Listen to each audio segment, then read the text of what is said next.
ETV ప్రేక్షకులకి నమస్కారం. Triplex detergent soap శుభమస్తు కార్యక్రమానికి స్వాగతం. ఈనాడు శుభమస్తు కార్యక్రమంలోని గ్రహఫల మంచంలో గ్రహాల యొక్క స్థితిగతులు, వాటి యొక్క శుభాశుభ ఫలితాల గురించి పరిశీలిద్దాం. అలాగే రోజు 12 రాశుల వారికి ఏ సంఖ్యలు కలిసి వస్తాయి, రంగుల యొక్క ప్రాధాన్యత, ఏ దేవతల్ని పూజించాలి, ఎటువంటి దేవతాస్తుతులు పఠించాలి, ముఖ్యంగా 12 రాశుల వారు ఈరోజు చేపట్టవలసినటువంటి కార్యక్రమాలు ఏమిటో తెలుసుకుందాం. అలాగే శ్రీరస్తు వంశంలో మహాలక్ష్మి అనుగ్రహ కటాక్ష ప్రాప్తికి, ధన ప్రాప్తికి 12 రాశుల వారు ఎటువంటి ప్రక్రియలు చేపట్టాలి, అలాగే మంత్రఫలం శీర్షికలో 12 రాశుల వారు ఈరోజు ఏ మంత్రాన్ని పఠించడం ద్వారా ఉత్తమ ప్రయోజనాలు సిద్ధిస్తాయో కూడా పరిశీలిద్దాం. ముందుగా నేటి పంచాంగ వివరాలు. శ్రీ మన్మథనామ సంవత్సరం భాద్రపద మాసం దక్షిణాయనం వర్ష ఋతువు. ఈరోజు భాద్రపద బహుళ షష్ఠి సామాన్య కార్యక్రమాలకి పనికి వస్తుంది. అలాగే వారం స్థిరవారం లేదా శనివారం. ఈరోజు చేపట్టేటువంటి ఆధ్యాత్మిక కార్యక్రమాలు, పుణ్య కార్యక్రమాలు శని ద్వారా ఏర్పడేటువంటి ఈతి బాధల్ని పోగొడుతుంది. ముఖ్యంగా ఏలినాటి శని, అష్టమ శని, అర్ధాష్టమ శని నడుస్తున్నటువంటి వారు, అలాగే శని దశ నడుస్తున్నటువంటి వారు, శని అంతర్దశ నడుస్తున్నటువంటి వారు, శని ప్రతికూలంగా ఉన్నప్పుడు ఈ ప్రక్రియలు బాగా ఉపయోగపడతాయి. ఈరోజు చేపట్టేటువంటి నల్లటి గోదానం, నల్లటి వస్త్రదానం ఉత్తమ ఫలితాలను కలిగిస్తుంది. శని ప్రీతికి దోహదపడుతుంది. ఉత్తమ ప్రయోజనాలు సాధించగలుగుతారు. స్థిరమైనటువంటి ఆనందం లభిస్తుంది. ఇక ఈరోజు నక్షత్రం రోహిణీ నక్షత్రం. ఈ రోహిణీ నక్షత్రంలో ఏ పాదంలో పుట్టినప్పటికీ కూడా ప్రబల శాంతి తప్పనిసరి. అలాగే రోహిణీ నక్షత్రంలో పుట్టేటువంటి వారికి చంద్ర మహాదస్తుడు ప్రారంభమవుతుంది. ప్రస్తుతం చంద్రుడు యొక్క స్థితి వృషభ క్షేత్ర స్థితి, ఉచ్చ స్థితి. అలాగే శత్రుక్షేత్రగతుడైనటువంటి శని యొక్క వీక్షణ ఉంది కాబట్టి ఈ దోష నివృత్తికి ఏకాదశపూర్వక రుద్రాభిషేకం సహకరిస్తుంది. ఇక 12 రాశుల వారికి ఏర్పడేటువంటి శుభాశుభ ఫలితాలను పరిశీలిద్దాం. ముందుగా మేషరాశి. ఈరోజు మేషరాశి వారిని పరిశీలించినట్లయితే ఆరోగ్య విషయంలో జాగ్రత్తలు వహించాలి. నూతన కార్యక్రమాల విషయంలో జాప్యాలు కొనసాగుతాయి. వ్యాపార, వాణిజ్య, విద్యా సంబంధిత విషయాల్లో జాగ్రత్తతో కూడినటువంటి నిర్ణయాల ద్వారా మాత్రమే విజయాలు సాధించగలుగుతారు. సాహస నిర్ణయాల ద్వారా ప్రతికూల పరిస్థితులు ఉంటాయి కాబట్టి జాగ్రత్తలు వహించాలి. గృహ సంబంధిత కార్యక్రమాలు కలిసి వస్తాయి. నూతన కార్యక్రమాలను వృత్తిపరంగా చేపట్టినప్పటికీ జాప్యాలతో కూడినటువంటి విజయాలు సాధించగలుగుతారు. ఆరోగ్య ఖర్చులు పెరుగుతాయి. ఈ రోజు మీ అదృష్ట సంఖ్య 6. తెలుపు వర్ణం ప్రశాంతతను పెంచుతుంది, ప్రతికూల పరిస్థితులను దూరం చేస్తుంది. అనుకూల దైవం ఆంజనేయ స్వామి. ఈ రోజు ఈ రాశివారు ఆంజనేయ స్వామిని దర్శించి భక్తి శ్రద్ధలతో సుగంధ పుష్పాలతో కూడినటువంటి పూజాది కార్యక్రమాలు నిర్వహించడం ద్వారా అష్టమ శని ద్వారా ఏర్పడేటువంటి ప్రతికూల పరిస్థితులు దూరమవుతాయి. ప్రశాంతత పెరుగుతుంది. ఆరోగ్య పరీక్షలు ఈ రోజు మీకు మేలును కలిగిస్తాయి. ఈ రోజు వృషభ రాశి వారిని పరిశీలించినట్లయితే కార్యక్రమ నిర్వహణలో నైపుణ్యం కొనసాగుతుంది. వ్యాపార దక్షత పెంపొందింప చేసుకునేటువంటి అవకాశాలు దగ్గరవుతాయి. నూతన కార్యక్రమాన్ని ప్రారంభించగలుగుతారు. అనిశ్చితి ఆర్థికంగా ఉన్నప్పటికీ నెట్టుకు రాగలుగుతారు. విద్యాపరమైనటువంటి విషయాల్లో ప్రతికూల పరిస్థితుల్ని అనుకూలంగా మరల్చుకోగలుగుతారు. ఉద్యోగ సంబంధిత ప్రగతి కొనసాగుతుంది. కార్యక్రమ నిర్వహణలో ఏర్పడినటువంటి పొరపాట్లు సవరించుకునేటువంటి అవకాశాలు కూడా దగ్గరవుతాయి. ఈ రోజు మీ అదృష్ట సంఖ్య 5. ఆకుపచ్చ వర్ణం రక్షణకి దోహదపడుతుంది. ప్రతికూల పరిస్థితులను దూరం చేస్తుంది. అనుకూల దైవం శ్రీ వెంకటేశ్వర స్వామి. ఈ రోజు ఈ రాశివారు శ్రీ వెంకటేశ్వర స్వామిని దర్శించి సుగంధ పుష్పాలతో కూడినటువంటి పూజాది కార్యక్రమాలు నిర్వహించడం ద్వారా గ్రహ అతి ప్రతికూలతని దూరం చేసుకోగలుగుతారు. అర్ధాష్టమ గురు కుజుల ద్వారా, శుక్రుడు ద్వారా ఏర్పడేటువంటి ప్రతికూలత తగ్గుతుంది. వ్యాపార ఒప్పందాలు ఈరోజు మీకు ఊరట కలిగిస్తాయి. ఈ రోజు మిథున రాశి వారిని పరిశీలించినట్లయితే కోర్టు సంబంధిత వ్యవహారాల్లో ఊరట లభిస్తుంది. నూతన కార్యక్రమాల విషయంలో ఆచితూచి నిర్ణయాలు తీసుకోవాలి. సాహసోపేతమైనటువంటి నిర్ణయాల ద్వారా విజయాలు కొంతవరకు ఊరట కలిగిస్తాయి. నూతన కార్యక్రమాలను గృహరీత్యా ప్రారంభించగలుగుతారు. వాహన సౌఖ్యం కొనసాగుతుంది. విద్యాపరమైనటువంటి వ్యవహారాల్లో కీలక బాధ్యతలు వహించాల్సినటువంటి ఆవశ్యకత ఉంటుంది. వృత్తి, వ్యాపార, ఉద్యోగ సంబంధిత కార్యక్రమాల్లో ప్రశాంత పరిస్థితులకే చేసేటువంటి ప్రయత్నాలు ఊరట కలిగిస్తాయి. ఆరోగ్య విషయంలో ప్రతికూలత కొనసాగుతుంది. ఈ రోజు మీ అదృష్ట సంఖ్య 8. నలుపు వర్ణం ప్రశాంత పరిస్థితిని కలిగిస్తుంది. అనుకూల దైవం మహాకాళి. ఈ రోజు ఈ రాశి వారు మహాకాళి అమ్మవారిని దర్శించి భక్తి శ్రద్ధలతో కుంకుమాది అర్చనాది కార్యక్రమాలతో పూజాది కార్యక్రమాలు నిర్వహించడం ద్వారా మనోధైర్యం పెరుగుతుంది. గ్రహ అతి ప్రతికూలతను దూరం చేసుకోగలుగుతారు. కోర్టు సంబంధిత వ్యవహారాలు, ప్రక్రియలు, సంభాషణలు ఈరోజు మీకు లాభిస్తాయి. ఈ రోజు కర్కాటక రాశి వారిని పరిశీలించినట్లయితే మానసిక ప్రశాంతత కలిగి ఉంటారు. మానసిక ధైర్యం పెరుగుతుంది. రాజకీయ ఒత్తిడులు తగ్గుతాయి. నూతన కార్యక్రమాల విషయంలో ఏర్పడినటువంటి ప్రతికూల పరిస్థితుల్ని సవరించుకోగలుగుతారు. వ్యాపార సంబంధ బాంధవ్యాల్లో ఆశించినటువంటి ప్రయోజనాలు దక్కుతాయి. మానసిక భీతి పోతుంది. ఉద్యోగ సంబంధిత ప్రయత్నాలు కలిసి వస్తాయి. గృహ సంబంధిత కార్యక్రమాలు అనుకూలం. ప్రయాణాలు సానుకూలం. ఈ రోజు మీ అదృష్ట సంఖ్య 8. నీలపు వర్ణం మేలును కలిగిస్తుంది. ప్రతికూల పరిస్థితుల్ని ఎదుర్కొనేటువంటి శక్తి సామర్థ్యాన్ని కలిగిస్తుంది. అనుకూల దైవం దక్షిణామూర్తి. ఈ రోజు ఈ రాశివారు శ్రీ దక్షిణామూర్తిని దర్శించి చామంతులతో కూడినటువంటి పూజాది కార్యక్రమాలు భక్తి శ్రద్ధలతో నిర్వహించడం ద్వారా ప్రశాంత పరిస్థితులు పెరుగుతాయి. మానసిక ఆందోళన తగ్గుతుంది. ఆర్థిక వ్యవహారాల్లో విజయాలు సాధించగలుగుతారు. ఆలోచన సంపత్తి పెరుగుతుంది. ఆధ్యాత్మిక కార్యక్రమాలు ఈరోజు మీకు సంతృప్తిని కలిగిస్తాయి. ఈరోజు సింహరాశి వారిని పరిశీలించినట్లయితే వాహన విక్రయాల ద్వారా ఆదాయం లభిస్తుంది. చేపట్టేటువంటి కార్యక్రమాలపై శ్రద్ధ తగ్గుతుంది. తలనొప్పి సంఘటనలు వ్యాపారపరంగా కొనసాగుతాయి. ఆర్థిక వ్యవహారాల్లో జాగ్రత్తలు వహించాలి. నమ్మిన వారి ద్వారా ఆశించినటువంటి ప్రయోజనాన్ని వెంటనే పొందలేకపోతారు. ఉద్యోగ సంబంధిత కార్యక్రమాల్లో ఆచితూచి నిర్ణయాలు తీసుకోవాలి. గృహ సంబంధిత కార్యక్రమాలు అనుకూలం. నూతన వస్తు కొనుగోలు వంటివి ఆనందాన్ని కలిగిస్తాయి. ప్రతికూల పరిస్థితుల్ని ఎదుర్కోగలుగుతారు. ఈ రోజు మీ అదృష్ట సంఖ్య 3. పసుపు వర్ణం త్వరితగతిన శుభాన్ని కలిగిస్తుంది. ప్రతికూల పరిస్థితులను దూరం చేస్తుంది. అనుకూల దైవం సుబ్రహ్మణ్య స్వామి. ఈ రోజు ఈ రాశివారు సుబ్రహ్మణ్య స్వామిని దర్శించి భక్తి శ్రద్ధలతో సుగంధ పుష్పాలతో కూడినటువంటి పూజాది కార్యక్రమాలు నిర్వహించడం ద్వారా మానసిక ఆందోళన తగ్గుతుంది. రుణ ఒత్తిళ్లు దూరం అవుతాయి. స్థిరాస్తి విక్రయాలు ఈరోజు మీకు అనుకూలం. ఈరోజు కన్యారాశి వారిని పరిశీలించినట్లయితే సాహస నిర్ణయాల ద్వారా విజయాలు సాధించగలుగుతారు. వ్యవసాయ సంబంధిత కార్యక్రమాల్లో ప్రగతి సాధించగలుగుతారు. నూతన కార్యక్రమాలు గృహరీత్యా ఆనందాన్ని కలిగిస్తాయి. క్లిష్ట సమస్యలకు పరిష్కారాలు పొందగలుగుతారు. విదేశీ సంబంధిత లావాదేవీలు యోగిస్తాయి. నూతన కార్యక్రమాలు ఆర్థిక పరంగా కలిసి వస్తాయి. ఆత్మవిశ్వాసం పెరుగుతుంది. బాధ్యతల్ని సక్రమంగా నిర్వహించగలుగుతారు. ఈ రోజు మీ అదృష్ట సంఖ్య 2. నలుపు వర్ణం ప్రశాంతతను పెంచుతుంది. ప్రతికూల పరిస్థితులను దూరం చేస్తుంది. అనుకూల దైవం ఆంజనేయ స్వామి. ఈ రోజు ఈ రాశివారు ఆంజనేయ స్వామిని దర్శించి సుగంధ పుష్పాలతో కూడినటువంటి పూజాది కార్యక్రమాలు నిర్వహించడం ద్వారా వృత్తి, వ్యాపార, ఉద్యోగ సంబంధిత కార్యక్రమాల్లో వేగవంతమైన నిర్ణయాలు, తద్వారా వేగవంతమైనటువంటి ఫలితాలు పొందగలుగుతారు. సాహస నిర్ణయాలు ఈరోజు మీకు లాభిస్తాయి. ఈరోజు తులారాశి వారిని పరిశీలించినట్లయితే ఆరోగ్య విషయంలో జాగ్రత్తలు వహించాలి. దూకుడు నిర్ణయాల ద్వారా సమస్యలు ఎదురవుతాయి. వ్యాపారపరమైనటువంటి ఒప్పందాల్లో ఆచితూచి నిర్ణయాలు తీసుకోవాలి. ఉద్యోగ సంబంధిత కార్యక్రమాల్లో అతి జోక్యాలు సమస్యలను సృష్టిస్తాయి. ప్రయాణాల విషయంలో జాగ్రత్తలు తప్పనిసరి. నూతన కార్యక్రమాల విషయంలో ఆశించినటువంటి ప్రయోజనాలను వెంటనే పొందలేకపోతారు. ఆరోగ్య విషయంలో ప్రతికూలత కొనసాగుతుంది. ఖర్చులు పెరుగుతాయి. ఈ రోజు మీ అదృష్ట సంఖ్య 8. నీలపు వర్ణం మేలుని కలిగిస్తుంది. ప్రతికూల పరిస్థితులను దూరం చేస్తుంది. అనుకూల దైవం మహాకాళి. ఈ రోజు ఈ రాశివారు మహాకాళి అమ్మవారిని దర్శించి సుగంధ పుష్పాలతో పూజాది కార్యక్రమాలు, కుంకుమాది అర్చనాది కార్యక్రమాలు నిర్వహించడం ద్వారా అష్టమ చిందుల ద్వారా ఏర్పడేటువంటి ప్రతికూల పరిస్థితులు తగ్గుతాయి. ఆలోచన విధానంలో ఏర్పడినటువంటి దోషాలు కూడా దూరం అవుతాయి. ప్రశాంతత పెరుగుతుంది. ఆరోగ్య పరీక్షలు ఈరోజు మీకు మేలుని కలిగిస్తాయి. ఈ రోజు వృశ్చిక రాశి వారిని పరిశీలించినట్లయితే నూతన ఒప్పందాల ద్వారా ఊరట లభిస్తుంది. నూతన కార్యక్రమాలను ప్రారంభించగలుగుతారు. వ్యాపార ఒత్తిళ్లు తగ్గుతాయి. ఉద్యోగ సంబంధిత కార్యక్రమాల్లో ప్రశాంత పరిస్థితుల్ని ఆహ్వానించగలుగుతారు. ఆర్థిక వ్యవహారాలు అనుకూలిస్తాయి. గృహ సంబంధిత కార్యక్రమాల్లో ఆశించినటువంటి ప్రయోజనాన్ని పొందగలుగుతారు.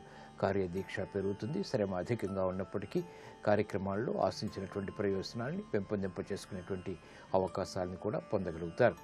గృహ విషయాల అనుకూలం. ప్రయాణాల విషయంలో చిరు సమస్యలు తలెత్తుతాయి. ఈ రోజు మీ అదృష్ట సంఖ్య 2. తెలుపు వర్ణం ప్రశాంతతను పెంచుతుంది. ప్రతికూల పరిస్థితులను దూరం చేస్తుంది. అనుకూల దైవం లక్ష్మీ నరసింహస్వామి. ఈ రోజు ఈ రాశివారు లక్ష్మీ నరసింహస్వామిని దర్శించి సుగంధ పుష్పాలతో కూడినటువంటి పూజాది కార్యక్రమాలు భక్తి శ్రద్ధలతో నిర్వహించడం ద్వారా సంకట పరిస్థితులు దూరమవుతాయి. ఏలినాటి శని ద్వారా లేదా జన్మశని ద్వారా ఏర్పడేటువంటి ప్రతికూలత తగ్గుతుంది. వ్యయాన్ని నియంత్రించగలుగుతారు. ఆదాయాన్ని పెంపొందింప చేసుకోగలుగుతారు. నూతన ఒప్పందాలు ఈరోజు మీకు లాభిస్తాయి. ఈ రోజు ధనుసు రాశి వారిని పరిశీలించినట్లయితే విదేశీ సంబంధిత లావాదేవీలు కలిసి వస్తాయి. అదృష్ట సంఘటనల్ని గృహపరంగా ఆహ్వానించగలుగుతారు.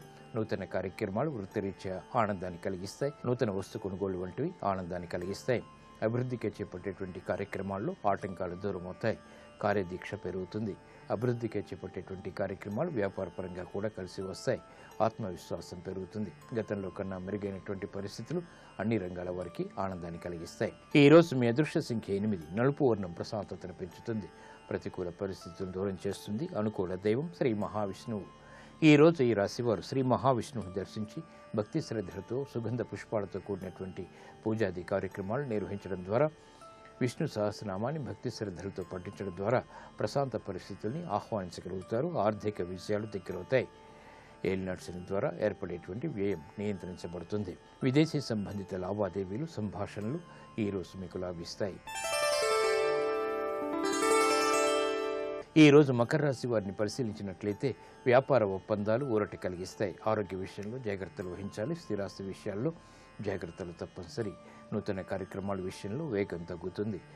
క్రమశిక్షణతో కూడినటువంటి కార్యక్రమ నిర్వహణ కొనసాగించలేకపోతారు. ఆరోగ్య క్రమశిక్షణ లోపిస్తుంది. ఆర్థిక క్రమశిక్షణ కూడా. ఈ రోజు మీ అదృష్ట సంఖ్య 5. ఆకుపచ్చ వర్ణం రక్షణకి దోహదపడుతుంది. ఆహ్లాద పరిస్థితుల్ని కలిగిస్తుంది. క్రమశిక్షణకి దోహదపడుతుంది. అనుకూల దైవం శ్రీ వెంకటేశ్వర స్వామి. ఈ రోజు ఈ రాశివారు శ్రీ వెంకటేశ్వర స్వామిని దర్శించి భక్తి శ్రద్ధలతో సుగంధ పుష్పాలతో కూడినటువంటి పూజాది కార్యక్రమాలు నిర్వహించడం ద్వారా అష్టమ గురువు ద్వారా కుజుడి ద్వారా ఏర్పడేటువంటి అతి ప్రమాదాలు దూరమవుతాయి. ప్రశాంతత పెరుగుతుంది. వ్యాపార ఒప్పందాలు ఈ రోజు మీకు ఊరట కలిగిస్తాయి. ఈ రోజు కుంభరాశి వారిని పరిశీలించినట్లయితే ఆధ్యాత్మిక కార్యక్రమాల ద్వారా సంతృప్తికర సంఘటనలు చోటు చేసుకుంటాయి. నూతన స్నేహాల ద్వారా లబ్ధి చేకూరుతుంది.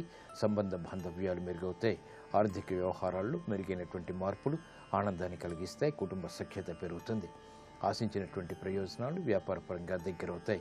ఉద్యోగ సంబంధిత వ్యవహారాల్లో అభివృద్ధి గోచరిస్తుంది. విద్యాపరమైనటువంటి అంశాలు ఆనందాన్ని కలిగిస్తాయి.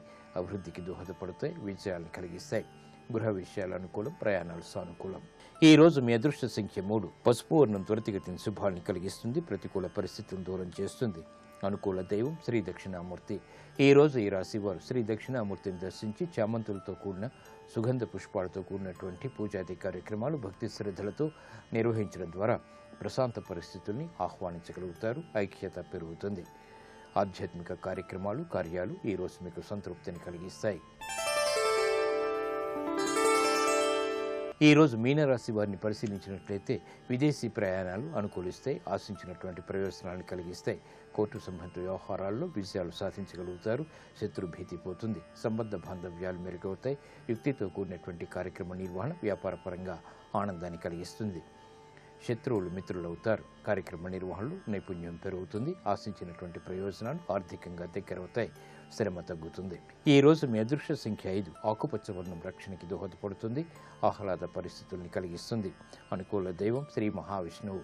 ఈ రోజు ఈ రాశివారు శ్రీ మహావిష్ణువుని దర్శించి విష్ణు సహస్రనామాన్ని భక్తి శ్రద్ధలతో పఠించడం ద్వారా మానసిక ప్రశాంతత పెరుగుతుంది. విజయాలు దగ్గరవుతాయి. శత్రుభీతి పోతుంది. విదేశీ సంబంధిత ప్రయాణాలు సంభాషణలు ఈ రోజు మీకు లబ్ధిని చేకూరుస్తాయి. ఆనందాన్ని కలిగిస్తాయి. శ్రీరస్తు శుభమస్తు. లక్ష్మీ కటాక్షాన్ని పొందటానికి ధనవృద్ధిని పెంపొందింప చేసుకోవటానికి 12 రాశుల వారు భోజనానికి ముందు గోవు, కుక్క, కాకి తమ భోజనంలో మొదటి భాగం అర్పించటం ఆర్థిక ఉన్నతికి మంచి మార్గం. వీటిని గోగ్రాసం, శ్వానగ్రాసం, కాకగ్రాసం అంటారు. అలాగే తమలపాకులో సమీవృక్షపు అంటే జమ్మి చెట్టు కాడ చుట్టి ధనస్థానంలో ఉంచితే అనవసరపు వ్యయం ఆగుతుంది. ఆర్థిక స్థిరత్వం కలుగుతుంది. తద్వారా గృహంలో శాంతి సౌఖ్యాలు పెరుగుతాయి. ఇనుప పాత్రలో నీరు, పాలు, నెయ్యి, చక్కెర కలిపి రావి చెట్టు వేరుపై పోయటం వల్ల సుఖ సమృద్ధి, లక్ష్మీ నివాసం లభిస్తాయి.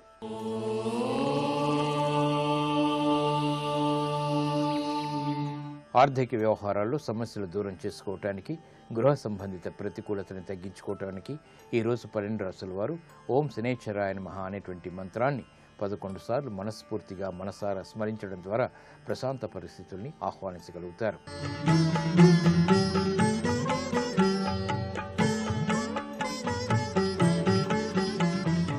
ఈటీవీ ప్రేక్షకుల నమస్కారం.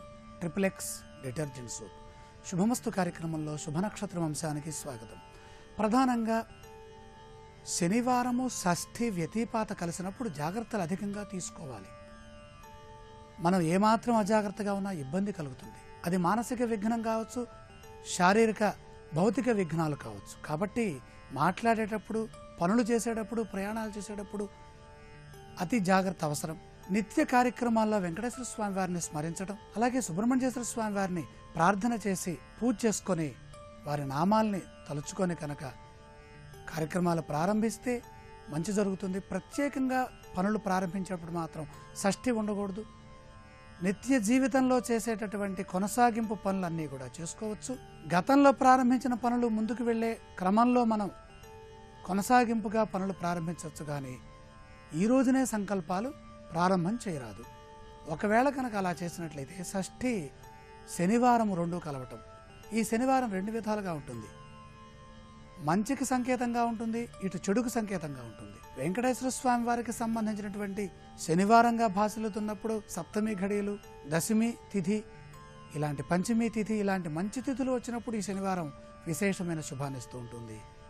షష్ఠి, అష్టమి, నవమి ఇలా దోష సంబంధమైనటువంటి తిథులతో చేరినప్పుడు ఈ శనివారము విఘ్నాన్ని ఇస్తూ ఉంటుంది. కాబట్టి ప్రతి పనిలోనూ ఆలోచనాపూర్వకంగా శ్రద్ధ బాగా తీసుకోవాలి. అలా తీసుకున్నట్లయితే ప్రధానంగా ముఖ్యంగా సుబ్రహ్మణ్య ఆరాధన, వెంకటేశ్వర స్వామి వారి గోవిందనామాలు చెప్పుకొని వెళ్ళినట్టయితే మంచి జరగడానికి ఎక్కువగా అవకాశం ఉంది. రేపటి శుభ నక్షత్రాన్ని పరిశీలన చేసినట్లయితే ఎన్నో విధాల అదృష్టాన్ని ఇచ్చే విధంగా భాసిల్లుతోంది. ప్రధానంగా వరియాన యోగంతో ఉన్నటువంటి సప్తమి భానువారం, ఈ సప్తమి ఘడియలు వరియాన యోగం, అలాగే మృగశిర నక్షత్రము, భవకరణం, అన్ని విధాల పంచ యోగాలు అనుకూలంగా ఉన్నాయి. పంచాంగం అంతా కూడా చక్కగా ఉంది. 5 అంగములు శ్రేష్టప్రదంగా కాలస్వరూపాన్ని, విశేషమైనటువంటి అదృష్టాన్ని ఇచ్చే విధంగా చూపిస్తోంది. కాబట్టి అన్ని విధాల మంచి జరుగుతుంది. రేపు చేసే ప్రతి పని వరిష్టము అంటే శ్రేష్టము, వరియాన్ అంటే ఉత్తమమైనటువంటి సత్ఫలితాన్ని ఇస్తుంది.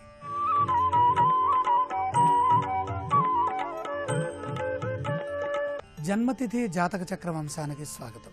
దశమి తిథి, దశమి తిథికి అధిష్టాన దైవం యమ ధర్మరాజు. మరొక పాఠాంతరంలో దిగ్గజములు అంటే అష్టదిగ్గజాలు, భూమిని మోస్తున్నటువంటి 8 దిగ్గజాలు ఏవైతే ఉన్నాయో అవి పరిపాలన చేస్తున్నాయి. నాగాహ దిగ్గజాహ దశమ్యాహ.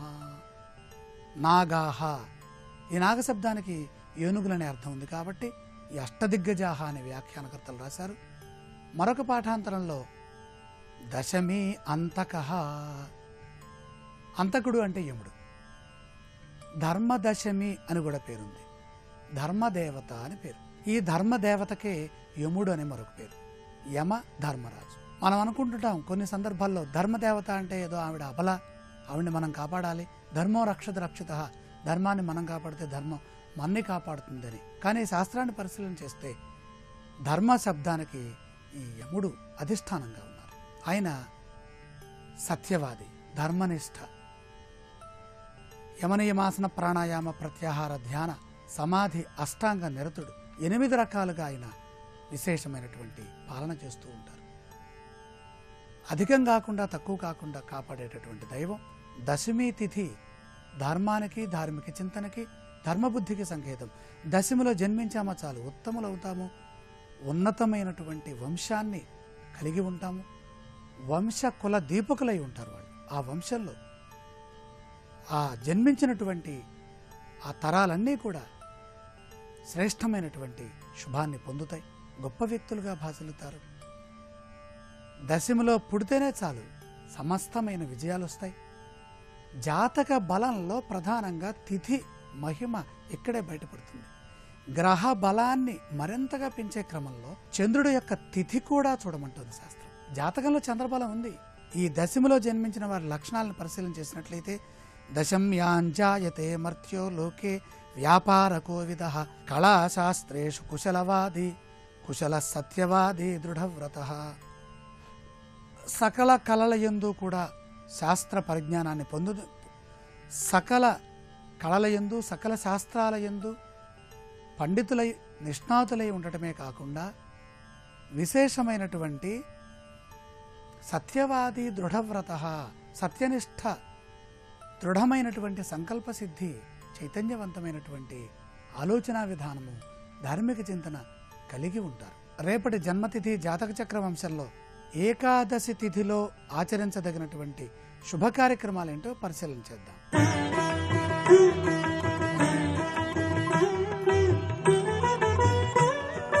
ఈటీవీ ప్రేక్షకులకు నమస్కారం. త్రిబుల్ ఎక్స్ డిటర్జెంట్ సోప్ శుభమస్తు కార్యక్రమంలో శుభయోగం శీర్షికకి స్వాగతం. ఈ శీర్షికన కార్యసిద్ధి ప్రక్రియలు అనే అంశం గురించి పరిశీలిద్దాం.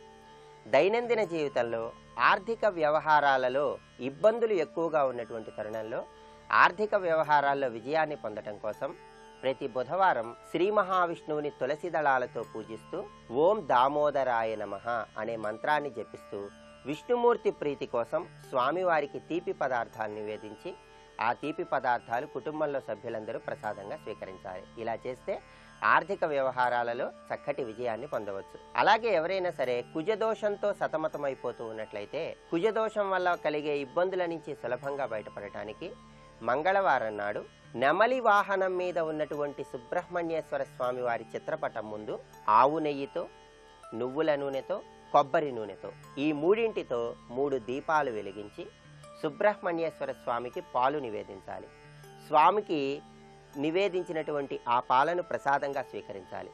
సుబ్రహ్మణ్య స్వామిని ఎర్రటి పుష్పాలతో పూజించాలి. ఇలా చేస్తే జాతక చక్రంలో ఉన్న కుజదోష తీవ్రతను తగ్గింపజేసుకోవచ్చు. అదేవిధంగా ఎవరైనా సరే తీవ్రమైనటువంటి దారిద్ర్య బాధలతో ఇబ్బందులు ఎదుర్కొంటూ ఉన్నట్లయితే ఆ దారిద్ర్య బాధల నుంచి సులభంగా బయటపడటానికి సోమవారం శివలింగం మీద కొబ్బరి నీళ్లు పోస్తూ ఓం దారిద్ర్య దహనాయ నమః అని జపించుకోవాలి. ఇలా చేస్తే అన్ని రకాలైనటువంటి దారిద్ర్య బాధల నుంచి చాలా సులభంగా బయటపడవచ్చు.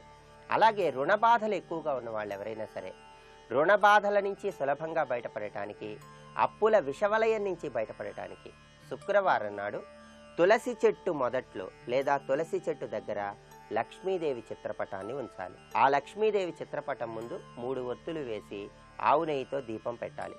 లక్ష్మీదేవికి దానిమ్మ పండు గింజలు నివేదించాలి. లక్ష్మీదేవికి నివేదించిన దానిమ్మ పండు గింజలను కుటుంబంలో సభ్యులందరూ ప్రసాదంగా స్వీకరించాలి. ఇలా చేస్తే రుణ బాధల నుంచి చాలా సులభంగా బయటపడవచ్చు. అలాగే అపమృత్యు దోషాలు ఉన్న వాళ్ళు ఎవరైనా సరే అపమృత్యు దోషాలను నివారింపజేసుకోవటానికి, దీర్ఘ ఆయుర్దాయాన్ని పెంపొందింపజేసుకోవటానికి మంగళవారం నాడు లక్ష్మీ నరసింహస్వామిని ఎర్రటి పుష్పాలతో పూజించి ఆ తర్వాత గోమాత చుట్టూ 9 ప్రదక్షిణలు చేయాలి. అలా గోమాత చుట్టూ 9 ప్రదక్షిణలు చేసిన తర్వాత ఎవరికైనా ధాన్యం దానంగా ఇవ్వాలి. లక్ష్మీ నరసింహస్వామిని పూజించి గోమాతకు ప్రదక్షిణలు చేసి ధాన్యం ఎవరికైనా దానంగా ఇచ్చినట్లయితే అపమృత్యు దోషాలు నివారింపజేసుకుని దీర్ఘాయుర్దాయాన్ని పెంపొందింపజేసుకోవచ్చు. అలాగే కాలసర్పదోషం, నాగదోషం, రాహుకేతువుల దోషాలు, ఇటువంటి దోషాలు జాతక చక్రంలో ఉన్న వాళ్ళు ఎవరైనా సరే ఈ దోషాల నుంచి సులభంగా బయటపడటానికి సోమవారం నాడు కొబ్బరి నీళ్లలో 2-3 పాల చుక్కలు వేసి పాల చుక్కలు వేసిన కొబ్బరి నీళ్లు పరమేశ్వరుడి స్ఫటికలింగం మీద పోసి అభిషేకించి ఆ అభిషేక తీర్థాన్ని స్వీకరించాలి. ఇలా చేసినట్లయితే కాలసర్పదోషం, నాగదోషం, రాహుకేతువుల దోషాల నుంచి చాలా సులభంగా బయటపడవచ్చు.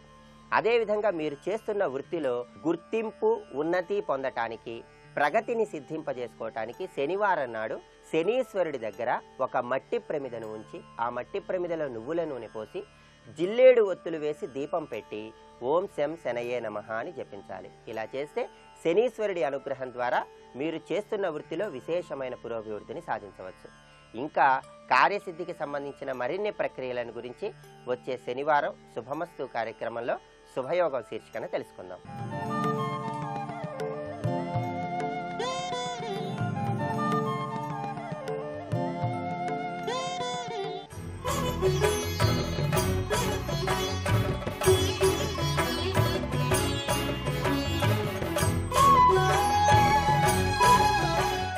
చంద్రశేఖరేంద్ర సరస్వతి మహాస్వామి తరచుగా చెప్తూ ఉండేవారు, అరుణాచలానికి ప్రదక్షిణం చేయి నీకు ఆరోగ్యం చేకూరుతుంది అనేవారు. అవన్నీ ఓషధులు. ఆ ఓషధుల మించి వచ్చేటటువంటి గాలి చేత ఎంత గొప్ప సువాసనం. ఇంకా ఇప్పుడు ఆ గిరి ప్రదక్షిణం చేసేటప్పుడు చాలా వాహనాలు పెరిగిపోయాయి. ఇన్ని వాహనాలు ఇప్పుడు ఎక్కువైపోయాయి. ఎంతో ఒబ్బిడిగా నడవలసి వస్తోంది. కానీ పూర్వం అలా కాదు. నేను ప్రారంభంలో అరుణాచలానికి వెళ్ళిన రోజుల్లో అసలు ఎక్కడా ఒక్కటి కనపడేది కాదు. కటిక చీకట్లో నడిచి వెడుతూ ఉంటే ఒక దేవాలయం దగ్గర బయలుదేరినప్పుడు ఆ దేవాలయం నుంచి ఇంకో దేవాలయం వరకు కుక్క వచ్చేది సాయం. అది ఏమి విచిత్రమో తెలియదు. నేను మొన్న ప్రదక్షిణం చేసినప్పుడు కూడా అలాగే వచ్చేది. ఆ కుక్క వచ్చి ఈ దేవాలయం దగ్గర బయలుదేరితే ఇక్కడి నుంచి బయలుదేరి వెంట వచ్చేది, పక్కన నడుస్తూ వచ్చేది. ఆ గుడి దగ్గరికి వెళ్ళిన తర్వాత ఈ కుక్క ఆగిపోయేది, అక్కడ ఇంకో కుక్క బయలుదేరేది. అది ఏమి చేసేవి కావు. అదేమి చెనకేవి కావు, అరిచేవి కావు, దెబ్బలాడుకునేవి కావు. అంత కటిక చీకట్లో కూడా దేవాలయాలన్నీ తెరిచి ఉంటాయి. అన్ని దేవాలయాలు దర్శనానికి యోగ్యంగా తలుపులు తెరిచి ఉంటాయి. తలుపులు తెరిచి ఉంటాయంటే తాళం వేసి ఉన్నప్పటికీ ఊచల్లోంచి మీరు దర్శనం చేసుకోవడానికి వీలుగా ఉంచుతారు తప్ప మీకు దేవాలయ దర్శనం ఆగిపోయే రీతిలో ఉండదు. అసలు ఆ గిరి ప్రదక్షిణం చేస్తుంటే అదొక మహాద్భుతమైన అనుభూతి. అది అందున తెల్లవారుజాము సమయంలో ప్రదక్షిణం చేస్తే ఆ లేత సూర్యకిరణాలు పడుతున్నప్పుడు చూడాలి. ఆ కొండ ఒక్కొక్క చోట ఒక్కొక్కలా ప్రకాశిస్తుంటుంది. ఆ లేలేత సూర్యకిరణాల్లో ప్రదక్షిణం చేస్తూ వెడుతుంటే మనం చెయ్యగలిగిన ధర్మకార్యం చేస్తూ భగవన్నామం చెప్తూ కూర్చుంటూ లేస్తూ తిరుగుతుంటే ఎంత ఆనందంగా ఉంటుందో నిజంగా గిరి ప్రదక్షిణం. పిల్లలతో పెద్దవాళ్లతో అందరం కలిసి నిజంగా యాత్ర అంటే కొన్ని వందల మంది బయలుదేరి ఆ డప్పులు కొట్టుకుంటూ భజనలు చేసుకుంటూ నాట్యం చేసుకుంటూ పాటలు పాడుకుంటూ ఎక్కడెక్కడ దేవాలయంలో కూర్చుని ఆ దేవాలయ వైభవం చెప్పుకుంటూ స్తోత్రాలు చేసుకుంటూ గిరి ప్రదక్షిణం చేస్తూ ఆ గిరి వైభవం చెప్పుకుంటూ నడుస్తుంటే అబ్బా ఎంత సంతోషంగా ఉంటుందో. అదేం కష్టం అనిపించదు. అయిపోయిందా అప్పుడే, మళ్ళీ అప్పటికో నా జన్మలో ఈ గిరి ప్రదక్షిణం అనిపిస్తుంది. అంత సంతోషదాయకమైన విషయం. ఆ గిరి ప్రదక్షిణం చేసేటప్పుడు మనం సాధారణంగా అరుణాచలంలో గిరి ప్రదక్షిణం చేసేటటువంటి వారు ఆగ్నేయలింగం ఉన్నటువంటి స్థానం, అంటే ఆగ్నేయలింగమే అరుణలింగం కదా, అదే అగ్నిస్థానం, అగ్నిలింగం. కాబట్టి ఆ అగ్నిలింగం ఉన్నటువంటి ప్రదేశం దగ్గరే ఆ పక్కనే రమణ మహర్షి యొక్క ఆశ్రమం. సాధారణంగా అరుణాచలంలో గిరి ప్రదక్షిణం చేసేవారు రమణ మహర్షి ఆశ్రమం దగ్గర నిలబడి ఆశ్రమం వంక తిరిగి నమస్కారం చేసి, ఎదురుగుండా కొండ కనపడుతూ ఉంటుంది కాబట్టి శివుడికి నమస్కారం చేసి ఎడం పక్కకి బయలుదేరుతారు ఇక ప్రదక్షిణానికి. ఆ రమణాశ్రమానికి ఒక నమస్కారం చేసి ఆ రమణాశ్రమంలో రమణుల యొక్క దేవాలయం, యువతల గ్రంథాలయం, ఆ పెద్ద పెద్ద చెట్లు, నెమళ్ళ క్రేంఖణాలు అవన్నీ వినపడుతుంటే ఒక నమస్కారం చేసుకుని ఎడం పక్కకి తిరిగి అలా ముందుకెడుతుంటే ఎడం పక్కన ఉన్నటువంటి పాలితీర్థాన్ని దాటగానే విఘ్నేశ్వరుడి గుడి ఒకటి వస్తుంది. ఆ విఘ్నేశ్వరుడి గుడి దగ్గర మళ్ళీ అందరూ నమస్కారం చేసి సుముఖశ్చైకదంతశ్చ కపిలోగజకర్ణకః లంబోదరశ్చ వికటో విఘ్నరాజో గణాధిపః ధూమకేతుర్గణాధ్యక్ష ఫాలచంద్రో గజాననః వక్రతుండ శూర్పకర్ణో హేరంబ స్కందపూర్వజః షోడశైతాని నామాని యప్పటేత్ శృణుయాదపి విద్యారంభే వివాహే చ ప్రవేశే నిర్గమే తథా సంగ్రామే సర్వకార్యేషు విఘ్నస్తస్య న జాయతే అని ఆయనకి నమస్కారం చేసి బయలుదేరి ముందుకు వెళ్ళిపోతే, ఆగ్నేయంలో బయలుదేరారు కాబట్టి మీరు ప్రదక్షిణంగా ఇలా వచ్చేటప్పటికి దక్షిణ దిక్కున యమలింగం ఉంటుంది. మీరు అరుణాచల క్షేత్రమునందు ప్రతి దిక్కునందు ఆ దిక్పాలకుని శివలింగం ఉంటుంది. అంటే ఆ దిక్పాలకులు స్వయంగా వచ్చి అక్కడ శివలింగానికి పూజ చేస్తారు. అది అక్కడ శివలింగాలు ఏర్పడడానికి కారణం. ఆ దక్షిణ దిక్కున ఉన్నటువంటి లింగానికి యమలింగం అని పేరు. ఎందుకంటే దక్షిణ దిక్కుకి అధిపతి యమధర్మరాజు గారు, అది పితృస్థానం. ఆ యమలింగం దగ్గరికి వెళ్ళి ఎవరు నమస్కారం చేస్తారో వాళ్ళకి మొట్టమొదటి సుగుణం అపమృత్యు దోషం పోవడం. 2, 1కి 10 పర్యాయములు నిరూపింపబడింది అరుణాచల క్షేత్రంలో. ఆయనే కొంతమందికి స్వప్నంలో దర్శనమిచ్చి రమ్మని అడిగాడు. ఎముకలు విరిగిపోయినటువంటి వాళ్ళు కట్లు కట్టించుకున్నప్పుడు ఎముకలు బాగా ఉన్నవాళ్ళు ఎముకలు విరిగిపోకుండా ఉండడానికి, ప్రమాదములు జరగకుండా ఉండడానికి యమలింగ దర్శనం పెట్టింది పేరు. అందుకే ప్రదక్షిణం చేసేటప్పుడు ఎంత గబగబా చేసేస్తామని చెప్పి ఏదో బ్రిస్క్ వాక్ అంటారే, అలా గబగబ నడిచి వెళ్ళకూడదు. ప్రశాంతంగా వెళ్ళాలి. భగవాన్ రమణులు ప్రదక్షిణానికి వెడితే 2-3 రోజులు ప్రదక్షిణం చేసేవారు. అంత గొప్పగా చేసేవారు. ఆహార పదార్థాలన్నీ మూటలు కట్టుకుని తీసుకెళ్ళి మధ్యలో కూర్చుని అందరూ కలిసి చక్కావి తింటూ వెడుతుండేవారు. ఏ దీక్షా నియమం లేదు. మీతో నేను మనవి చేశాను కదా, 24 కిలోమీటర్ల పరిధిలో ఏ దీక్షా నియమం లేదు అరుణాచలానికి. ఆ యమలింగం దగ్గర దర్శనం చేసుకుని కొంచెం ముందుకెడితే బెంగళూరు వెళ్ళిపోయేటటువంటి రోడ్డు ముందుకు వెళ్ళిపోతుంది. పొరపాటున ఆ రోడ్లో కానీ వెళ్ళిపోయారా ప్రదక్షిణంగా వెళ్ళరిహా, బెంగళూరు వెళ్ళిపోతారు. అందుకని ఆ రోడ్డు దగ్గర జాగ్రత్తగా చూసుకోవాలి. కుడి చేతి వైపు కొండ ఉంటుంది, అదే గుర్తు. పరమశివుడు కుడి చేతి వైపు ఉన్నాడు, ఆయన చుట్టూ తిరుగుతున్నాం మనం. అందుకే ఇలా వెళ్ళిపోయే రోడ్ని విడిచిపెట్టేసి ఇలా ప్రదక్షిణం రోడ్లోకి తిరిగిపోతే ఆ రోడ్డు ప్రశాంతంగా ఉంటుంది, చాలా ప్రశాంతంగా ఉంటుంది. ఎన్ని చెట్లు! ఇప్పుడు చాలా దేవాలయాలు కట్టేశారు అవన్నీ. పూర్వం అన్ని దేవాలయాలు లేవు, ఇంకా ప్రశాంతంగా ఉండేది. ఎంత బాగుండేదో పూర్వం. ఆ చెట్ల పక్క నుంచి, ఆ చెట్ల కింద నుంచి నడిచి వెళ్ళేటప్పుడు అరుణాచలంలో ప్రదక్షిణానికి 3 నియమాలు ఉన్నాయి. ఎప్పుడూ కుడి పక్కకి వెళ్ళకూడదు ప్రదక్షిణంలో, ఎడంచేతి పక్క నుంచే చెయ్యాలి. ఎందుచేత అంటే దేవతలు, యక్షులు, గంధర్వులు, కిన్నెరులు, కింపురుషులు, శ్రీ మహావిష్ణువు, లక్ష్మీదేవి, ఇంద్రుడు కూడా కుడి చేతి వైపు ప్రదక్షిణం చేస్తారు. సిద్ధ సంఘములు ప్రదక్షిణం చేస్తుంటాయి. అందుకని మనం అటు వెళ్ళకూడదు. అరుణాచల ప్రదక్షిణంలో కోరిక కోరకూడదు. ఎందుకో తెలుసా? దేవతలు మనని చూస్తే వరం ఇస్తారు. మీరు ఏదో అడిగితే అక్కడతో పోతుంది. మీరు ఏమీ అడగకుండా ప్రదక్షిణం చేస్తే దేవతల అనుగ్రహం కూడా కలుగుతుంది. కాబట్టి ఆ ప్రదక్షిణ మార్గంలో ఎడంచేతి వైపు నుంచి వెళ్ళాలి. స్కాందంలో ఒక విషయం చెప్పారని సాక్షాత్ భగవాన్ రమణులే చెప్తుండేవారు.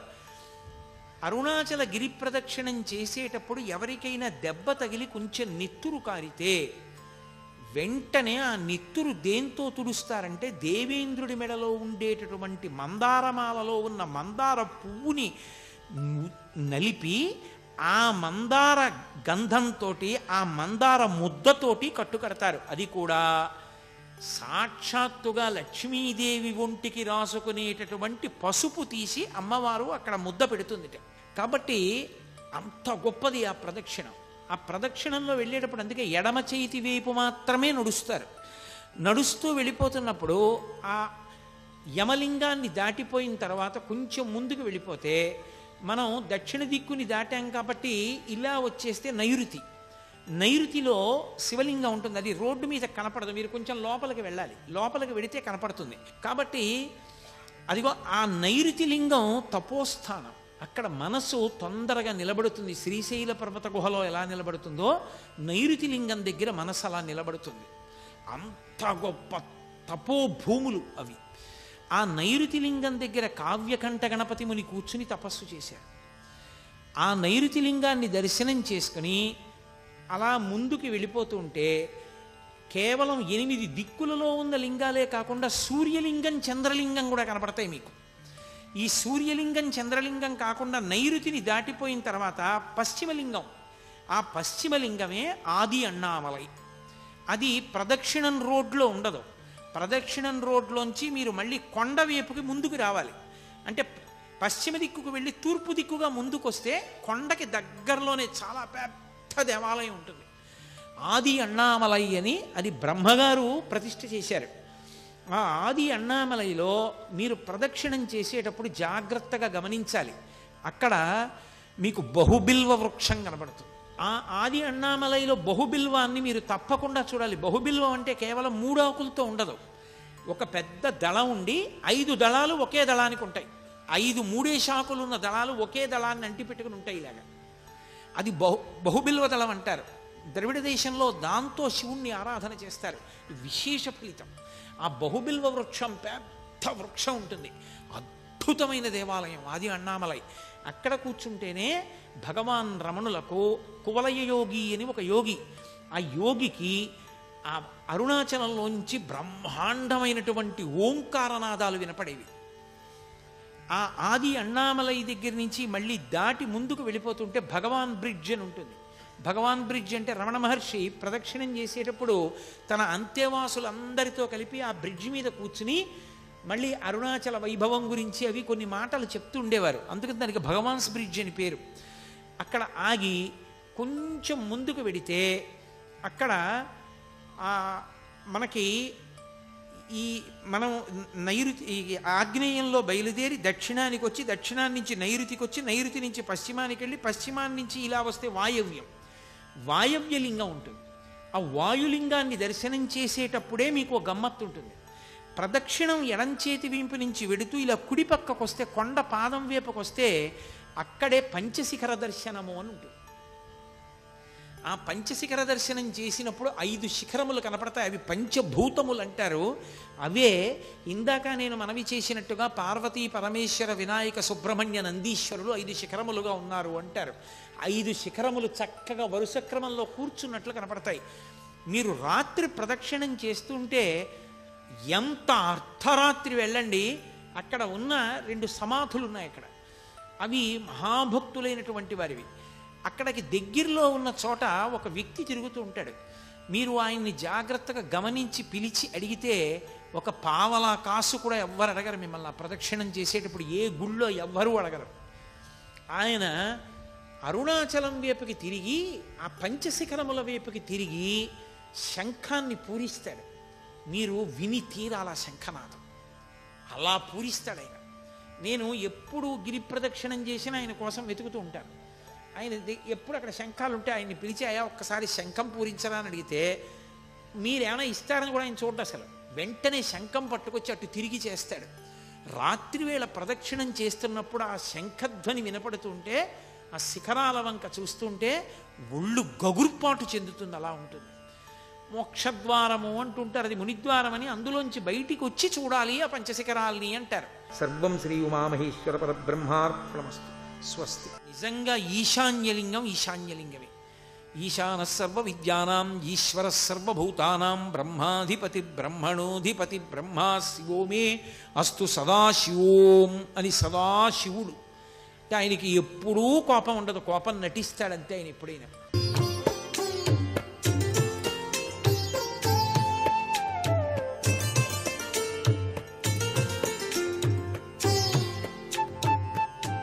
XXX డిటర్జెంట్ సోప్ శుభమస్తు కార్యక్రమంలో గృహబలం అంశానికి స్వాగతం.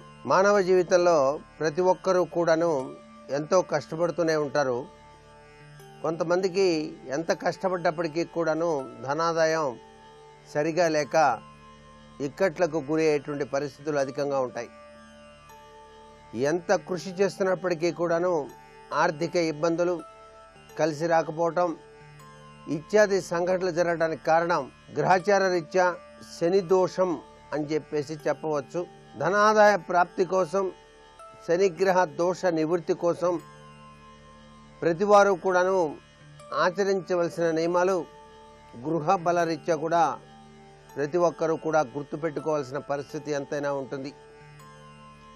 సహజసిద్ధంగా చేస్తూ ఉన్నటువంటి వ్యాపారం లాభదాయకమైనటువంటి ప్రభావంలో విరాజిలింప చేసుకోవడానికి పరమ పవిత్రవంతమైనటువంటి గంగాజలం చాలా చక్కగా సహకరిస్తుంది. మీరు షాపు తెరిచే ముందు, షాపు మూసే ముందు కూడాను గంగాజలాన్ని చిలకరించవలసిన పరిస్థితి ఎంతైనా ఉంటుంది. పవిత్రవంతమైనటువంటి ఆ నదీమ తల్లి యొక్క అనుగ్రహ కటాక్ష వీక్షణాలతో ధనాదాయం అభివృద్ధి చెందడానికి, శని దోష నివృత్తి తొలగిపోవడానికి కూడా ఆస్కారం అత్యధికంగా ఉంటుంది అని చెప్పేసి చెప్పవచ్చు. అలాగే ప్రతి శనివారం కూడాను మీకు నల్ల కుక్కలు గనక తారసపడినట్లయితే ఆ నల్ల కుక్కలకు రొట్టెను గనక తినిపించినట్లయితే మీ ధనలాభం తక్కువగా ఉన్నది అత్యధికంగా అవడానికి ఎక్కువ ఆస్కారం ఉంటుంది. శనీశ్వరుని యొక్క అనుగ్రహం, కటాక్ష వీక్షణాలు కలిగి తీరుతాయి. శని దోషం తొలగిపోవడానికి కూడా ఆస్కారం అత్యధికంగా ఉంటుంది అని చెప్పేసి చెప్పవచ్చు. ఇంటి సింహద్వారం దగ్గర ప్రతినిత్యం కూడాను తప్పనిసరిగా ఆవ నూనెతో దీపాన్ని వెలిగించాలి. ఇలా ఆవ నూనెతో గనక దీపాన్ని గనక వెలిగించినట్టయితే సింహద్వారం దగ్గర ఆ దీపం కొండెక్కిపోయిన తరువాత మిగిలిపోయినటువంటి నూనెను సంధ్యా సమయంలో రావి చెట్టుకు పూయాలి. ఈ విధంగా కనుక చేసినట్లయితే 7 శనివారాలు ఆర్థిక సంకటాల నుంచి తప్పనిసరిగా విముక్తులై తీరతారు. ఆర్థిక సంకటాలు తొలగిపోయి అభివృద్ధికరమైనటువంటి ప్రభావంతో మీ జీవితాన్ని సాగించడానికి గృహ బలరీత్యా, శనీశ్వరుని యొక్క తీవ్రవంతమైనటువంటి దృష్టి దోషరీత్యా చాలా చక్కగా ఉపకరించేటువంటి ఈ విధి విధానం చాలా విశేషవంతమైనటువంటి ప్రభావాన్ని కలిగింపజేస్తుంది అని చెప్పడంలో ఏమాత్రం సందేహం లేదు. అలాగే చాలినంత డబ్బు వస్తున్నప్పటికీ కూడాను దాన్ని దాచుకోలేకపోతున్నారు. అంటే ఖర్చు అయిపోతుంది. చాలా వస్తుందండి సంపాదన, కానీ నిలవట్లేదండి, ఎంత వస్తే అంత అయిపోతుంది, ఏం చేయాలో అర్థం కావట్లేదు అంటూ ఉంటారు చాలామంది. ఇది కూడా శనిగ్రహ ప్రభావమే. జేబులో డబ్బులుంటే సరి, ఖర్చు అయ్యేదాకా మనసు ఊరుకోదు, పూర్తిగా ఖర్చు చేసేదాకా ఊరుకోదు. ఇలా ఎందుచేత జరుగుతోంది అంటే శనిగ్రహం. అందుచేత మీరు వేప నూనెతో తయారు చేసినటువంటి రొట్టెను, ఆ రొట్టె ముక్కను నల్ల కుక్కకు వేయండి శనివారం నాడు. మీ దగ్గర డబ్బులు నిలవటం ప్రారంభించబడుతుంది. సంపాదన బాగుంది, కానీ డబ్బులు మాత్రం నిలవట్లేదు.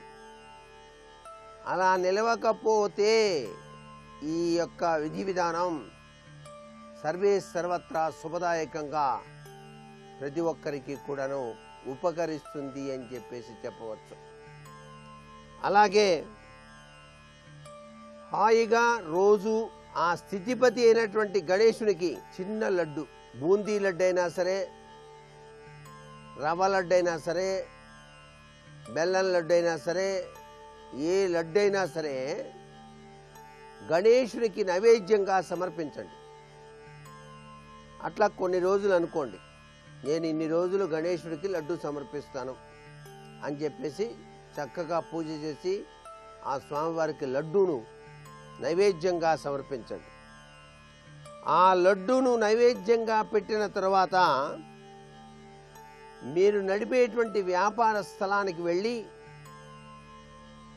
ఏదైనా తీపి వస్తువును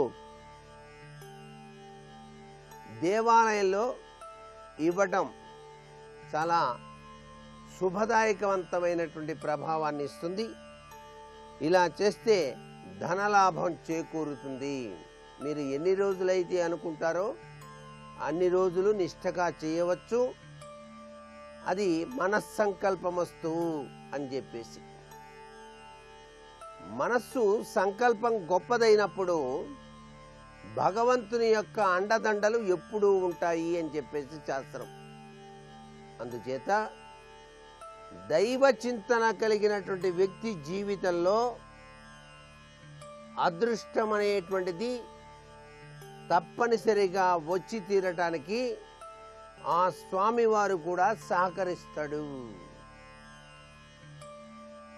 అట్లాగే ప్రాతకాలంలో మీరు నిద్ర నుంచి లేవగానే 2 చేతులు కూడాను కొద్ది క్షణాల పాటు మీరు మీ చేతుల్ని వీక్షించండి. అలా వీక్షించిన పాటు దాన్ని ఇలా తీసుకొని కళ్ళకద్దుకొని ముఖం మీద 3-4 సార్లు ఇలా ఇలా ఇలా తిప్పండి. ప్రాతకాలానే నిద్ర నుంచి లేచి మీ అరచేతులు 2 కూడాను కొద్దిసేపు అలా కంటి దృష్టి మీ అరచేతిలో పడేట్టుగా చూసుకున్న తర్వాత మీ ముఖం చుట్టూతా కూడా ఈ అరచేతిని ఒక 3-4 సార్లు తిప్పండి. మీకు తెలియకుండానే శని దోషం తొలగిపోయి లక్ష్మీ కటాక్ష సిద్ధి కలిగి తీరుతుంది. నేటి వాస్తు సందేహాన్ని గనక పరిశీలన చేసినట్లయితే వృధా ఖర్చులు నిలవడానికి, ఊహించని అత్యధిక ఖర్చులు తగ్గిపోవటానికి ఏదైనా ఉపాయం ఉన్నదా అన్నది ప్రశ్న. తెలియకుండానే వృధాగా ఖర్చులు అవటం, ఊహించకుండానే విపరీతంగా డబ్బు అయిపోవటం, ఇలాంటివి జరగకుండా ఉండాలి అంటే గృహబల రీత్యా కస్తూరికాయ అని చెప్పేసి ఉంటుంది. ఈ కస్తూరికాయను బీరువాలో నగదు పెట్టే చోట ఉంచండి. అలా ఉంచిన తర్వాత నమస్కృతాంజలి ఘటించండి. లక్ష్మీదేవి యొక్క అష్టోత్తరం చేయటం చాలా మంచిది మొట్టమొదటిసారిగా పెట్టినప్పుడు. ఆ కస్తూరికాయని అలా గనక ఉంచినట్లయితే వృధాగా అయ్యేటువంటి ఖర్చులు తగ్గిపోవటం, డబ్బులు నిలవటం తప్పనిసరిగా జరిగి తీరుతుంది. మరికొన్ని ముఖ్య విషయాలు సోమవారం నాటి శుభమస్తు కార్యక్రమంలో తెలుసుకుందామా? మరి సర్వే జనా సుఖినో భవంతు.